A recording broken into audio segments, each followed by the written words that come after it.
안녕하십니까. 오늘은 이관 기능 장애에 대해서 말씀드리겠습니다. 자, 이관이라고 하는 것이 무엇인가? 우리 귀 안에 있는 관입니다. 여기가 이제 고막이 되겠고, 고막 안쪽을 우리가 중이강이라고 하는데, 이 중이강과 우리 코 뒤에 비인강이라고 하는 구조와 연결해주는 이런 관이 되겠습니다. 근데 이 관은 우리가 눈으로 확인할 수는 없어요. 뼈 안에 들어있기 때문에 우리가 눈으로 확인할 수 없고, 입구만 내시경을 통해서 잠깐 볼 수 있습니다. 뭐 CT나 이런 사진을 찍어도 잘 보기는 힘들어요. 왜냐하면 이건 평소에는 닫혀있고 우리가 침을 삼킬 때만 잠깐 열리는 잠재적 공간이기 때문에 그렇습니다. 근데 이관은 하는 역할이 굉장히 중요해요. 우리가 소리를 잘 듣고 하려면 바깥 기압과 요 고막 안에 압력이 맞아야 되는데 그 압력을 맞춰주는 게 이 이관의 근본적인 기능입니다. 침을 삼킬 때마다 공기가 안쪽으로 들어와서 바깥 공기와 맞춰주는 거죠. 우리가 높은 산에 올라가거나 비행기를 탈 때 일시적으로 귀가 먹먹한 경우가 있잖아요. 그거는 이제 대기압과 귀 안의 압력이 맞지가 않아서 그런 건데요. 그거는 이제 갑자기 이제 기압이 변화가 외부에 생기기 때문에 그런 거죠. 그런 경우에 침을 몇 번 삼키면 뻥 뚫리는 게 있죠. 그게 이제 이관이 열려서 그런 겁니다. 자, 이관은 사실 어른들보다 어린이들이 더 취약해요. 어린이들은 이관의 탄성이 굉장히 높고 짧고 또 수평적으로 있기 때문에 이관 기능 장애가 잘 와요. 어린이들 감기 걸린 다음에 이관염이 따라오고 이관이 열리지 않아서 계속 귀 안의 압력이 저기압으로 형성되는 그런 경우가 있고, 저기압이 귀 안에 계속 형성되면 저기압은 뭘 빨아들이잖아요.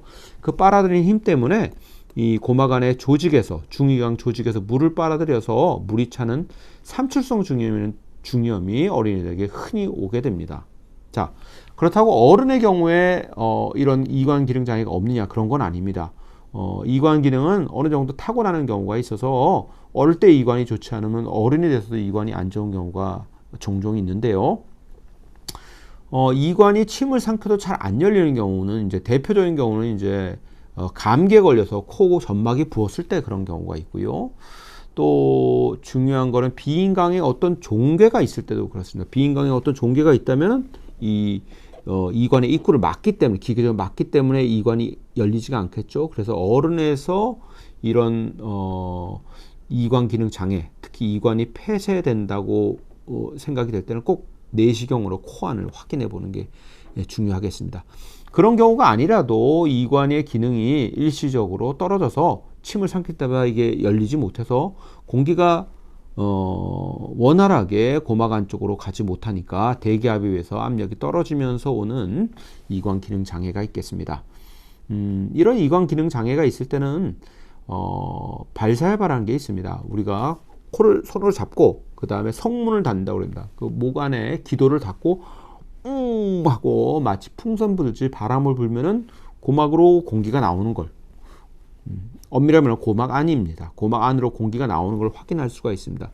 이관 폐쇄가 있는 분들은 그게 안 됩니다. 그렇지만 한 몇 번 하면은 그게 뚫릴 때가 있어요. 그게 뚫릴 때 자기 귀 먹먹함이 좋아진다. 그러면 이건 이관 기능 장애일 가능성이 높다고 그렇게 생각할 수 있겠습니다. 네, 이관 폐쇄증의 치료에 대해서 말씀드리겠습니다. 아까 제가 말씀드린 발사혈발하는 것을 해보는 것이 일시적으로 도움은 됩니다만은 지속적으로 발사혈발을 하는 경우에는 오히려 비강에 있는 세균들을 갖다 귀 안으로 올릴 수가 있어서 적극적으로 권장해드리지는 않고요. 가장 흔히 하는 치료는 이관의 입구를, 비인강 쪽의 이관의 입구를 열어주는 약제를 사용해야 됩니다. 휴도에페드린이라는 성분이 들어가 있는 약제를 쓰게 되면 혈관이 수축되기 때문에 이관 입구가 열려서 이관이 뚫리는 효과를 볼 수가 있습니다. 그런데 말 그대로 혈관 수축제이기 때문에 혈압을 올릴 수 있는 그런 부작용이 있을 수 있죠. 그래서 오래 사용하는 것은 좀 조심하셔야 되고 처방하는 선생님과 잘 상의를 해서 써야 될 것 같습니다. 만약에 그런 내과적인 처치 그리고 어느 정도 기다려봐도 이관 폐쇄가 뚫리지 않고, 특히나 이관 폐쇄가 이제 지속이 되게 되면 이제 고막의 압력이 저기압이 되기 때문에 고막 안쪽 압력이 저기압이 돼서 이제 물이 차는 삼출성 중이염이 올 수도 있겠는데, 그런 경우에는 이제 고막을 절개하고 물을 빼내주는 그런 시술을 하기도 합니다. 고막 절개를 하면 금방 고막이 다시 붓기 때문에 이런 환기관을 삽입하기도 합니다. 환기관이라고 하는 것은 말 그대로 환기를 시켜주는 거예요. 이관이 기능을 못하니까 고막 안이 계속 저기압이 되고 저기압은 뭘 빨아들이는 성질이 생겨서 계속 귀먹먹함과 귀 안에 물을 채우게 되는 그런 문제가 생기기 때문에 바깥과 압력을 유지해 주는 거죠. 그러면 이 환기가는 3개월에서 6개월 정도 가게 되는데요. 이걸 넣고 있는 동안에 이관의 기능이 회복되기를 기대하는 거죠. 영원히 가지는 않고 시간이 지나면 빠져나가게 됩니다. 최근에는 이렇게 막혀있는 이관을 풍선을 이용해서 뚫어주는 이관 풍선 확장술이라는 시술을 하기도 합니다. 다음은 이관 개존증에 대해서 설명드리겠습니다. 이관 개존증이라고 하는 것은 여기가 이관의 입구인데 코 쪽에서 본 입구입니다. 이관의 입구가 이렇게 열려 있는 걸 볼 수가 있어요. 이관은 평소에는 닫혀 있고 우리가 침을 삼킬 때만 열려 있어야 된다고 했는데 여러 가지 이유로 해서 이게 평상시에도 열려 있는 경우가 있어요. 이러면 어떻게 되냐면요. 침을 삼킬 때마다 고막이 움직이는 걸 볼 수가 있습니다. 이게 이제 고막인데요. 이게 이 고막을 가지신 분이 이제 침을 삼키고 있는 거예요. 네. 그러니까 이제 굉장히 불편하게 되겠죠. 이게 이관이 열려 있음으로써 계속해서 이제 공기가 귀 안으로 들어오게 되는 거죠. 귀 안으로 이제 계속 공기가 들어오게 되니까 자기가 말하는 소리가 계속 귀로 울려 들립니다. 그 다음에 우리가 숨을 쉬거나 그럴 때 뜨거운 바람이 이제 귀 안으로 들어갈 수도 있고, 그래서 아주 불편해집니다.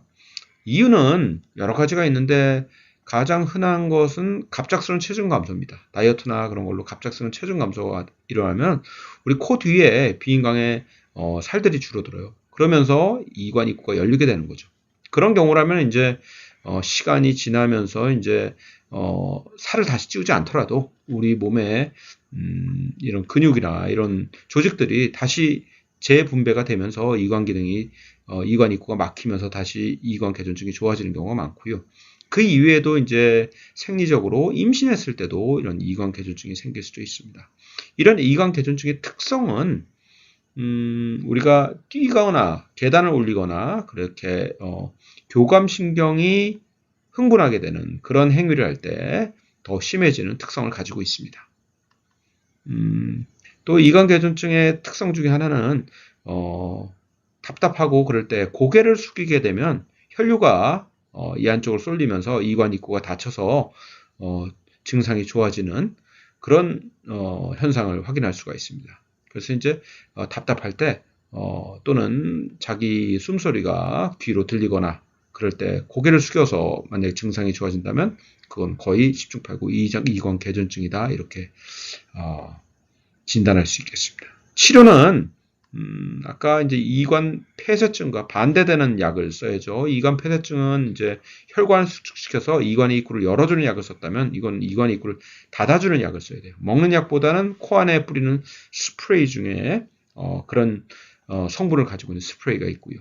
또 이제 이렇게 숨을 쉴 때나 침을 삼킬 때 고막이 펄럭거리는 것이 불편하다고 하면은 그런 경우는 고막의 무게를 좀 높여주기 위해서 이게 고막에 종이로 만든 패치를 붙이는 방법도 증상을 줄이는 데 하나의 방법이 되겠고, 또 고막 펄럭임을 없애려면 이렇게 환기관을 삽입해 주면은 압력이 바로 빠지기 때문에 고막의 움직임을 막아줘서 또 증상을 완화시키는 데 도움이 될 수 있겠습니다. 네, 오늘은 흔한 이충만감의 원인인 이관 기능 장애에 대해서 설명드렸습니다. 감사합니다.